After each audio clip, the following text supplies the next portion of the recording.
Hey everyone, how are you? I hope you all are fine. आज हम discuss करने वाले हैं क्लास 10th में सोशल साइंस के सैम्पल पेपर। चलिए स्टार्ट करते हैं।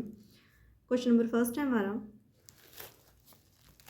The inhabitants of the Balkan region which had great geographical and ethnic variations were broadly called.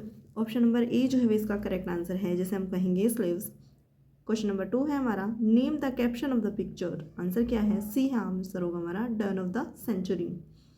Question number 3 है हमारा, which war is the known as modern industrial war. First world war जो है इसे हम जानते हैं मॉडर्न इंडस्ट्रियल वॉर के नाम से। तो आंसर क्या हो जाएगा? ऑप्शन नंबर सी जो है वो हमारा करेक्ट हो जाएगा। आगे बढ़ते हैं क्वेश्चन नंबर 4 की ओर। फर्स्ट स्टेटमेंट दी गई हमें, in 1517 the religious reformer Martin Luther wrote. Martin Luther जो है उन्होंने कौन सी बुक लिखी है? एक तरीके से 95 दीज। इसमें उन्होंने क्या किया है? क्रिटिसाइजिंग मैनी ऑफ प्रैक्टिसेस, बहुत सारी प्रैक्टिसेस की और रिचुअल्स की of the Roman Catholic church. इसके लिए हमें रीज़न जो है वो क्या दिया गया है? रीज़न दिया गया है this led to a division. इसने क्या किया? इसने एक तरीके से डिवाइड कर दिया with in the church and the beginning of the Protestant reformation. ये दोनों स्टेटमेंट जो है वो बिल्कुल करेक्ट हैं, क्योंकि मार्टिन लूथर के द्वारा जो है पुरजोर विरोध जो है प्रदर्शन एक तरीके से किए जाते हैं, जिसके बाद जो है हमें एक विभाजन जो है वो देखने को मिलता है रोमन कैथोलिक चर्च के माध्यम से, और यहाँ पर प्रोटेस्टेंट धर्म जो है वो किस प्रकार उदय होता है। ये सभी जो है दोनों ही जो है वो स्टेटमेंट सही हो जाती हैं, और जो हमारा रीज़न है वो करेक्ट एक्सप्लेनेशन है स्टेटमेंट ए की। तो हमारा आंसर क्या हो जाएगा? आंसर होगा हमारा option number A, both A and R true. R is the correct explanation of ए।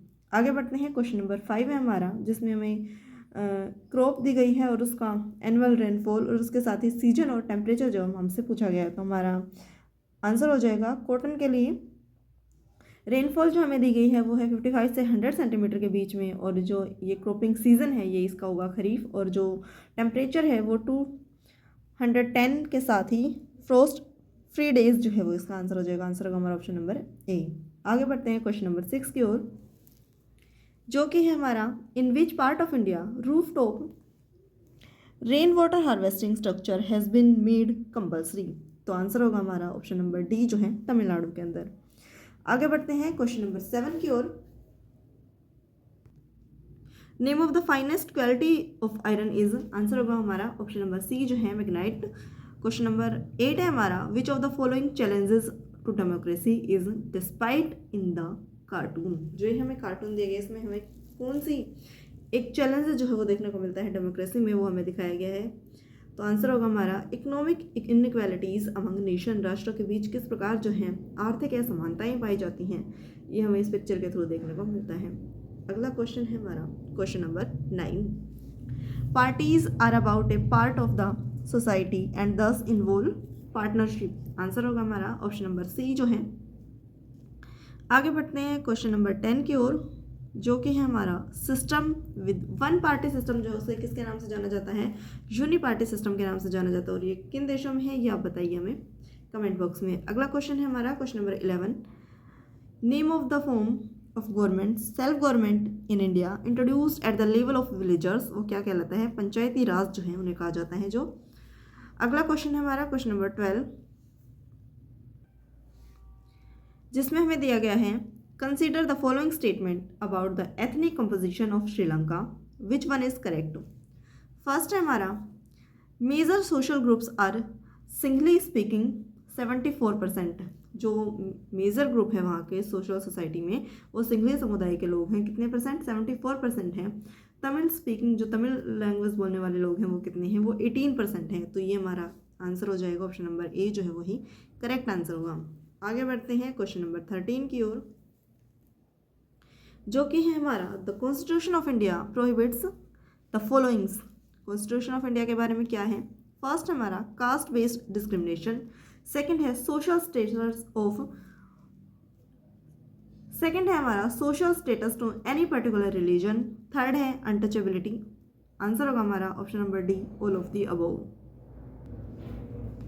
अगला क्वेश्चन हमारा question number 14, HDI stand for Human Development Index that focus on dash fill in the blanks with one of the following option, life expectancy, इसके साथ ही gross enrolment ratio for 3 levels of schooling, इसके साथ ही national income जो है इसके अंदर include की जाती है, किसके अंदर, HDI के अंदर, ह्यूमन डेवलपमेंट इंडेक्स के अंदर। तो हमारा आंसर क्या हो जाएगा, all of the above.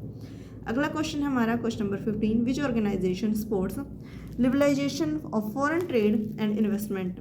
Answer होगा हमारा WTO यानी वर्ल्ड ट्रेड ऑर्गेनाइजेशन के द्वारा जो है किया जाता है। अगला क्वेश्चन है हमारा क्वेश्चन नंबर 16, जिसमें हमें लिस्ट दी गई है प्राइमरी और जो सेक्टर दिए गए हैं किस प्रकार वो एक दूसरे से संबंधित हैं। चलिए देखते हैं।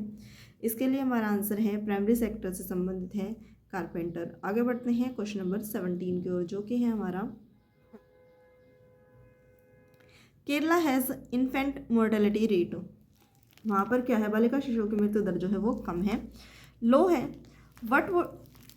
What could be the reason, क्या रीज़न हो सकता है। फाइंड द करेक्ट आंसर, एक जो है हमें करेक्ट आंसर ढूंढना है फ्रॉम द फॉलोइंग। सबसे पहले हमने देखना है कि केरला जो है वो सबसे पहले वहाँ पर जो है ज़्यादा से ज़्यादा लिटरेसी रेट पाई जाती है, साक्षरता दर जो है वो सबसे ज़्यादा देखने को मिलती है, जिसके कारण जो है यहाँ पर बालिका शिशु मृत्यु दर जो है वो कम है।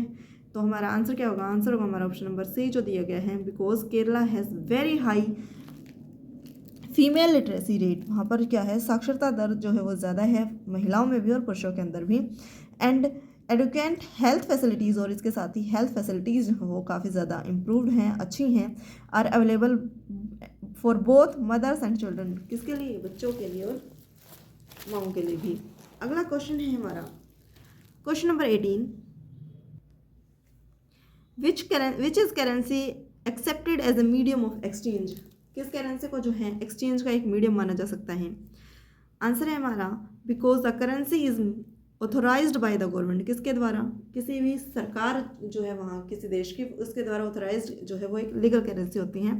अगला क्वेश्चन है हमारा question number 19, rapid integration of interconnection between the countries is known as, उसे हम किस नाम से जानते हैं, ग्लोबलाइजेशन के नाम से जानते हैं। तो हमारा आंसर क्या हो जाएगा, हमारा आंसर होगा ऑप्शन नंबर बी, ग्लोबलाइजेशन।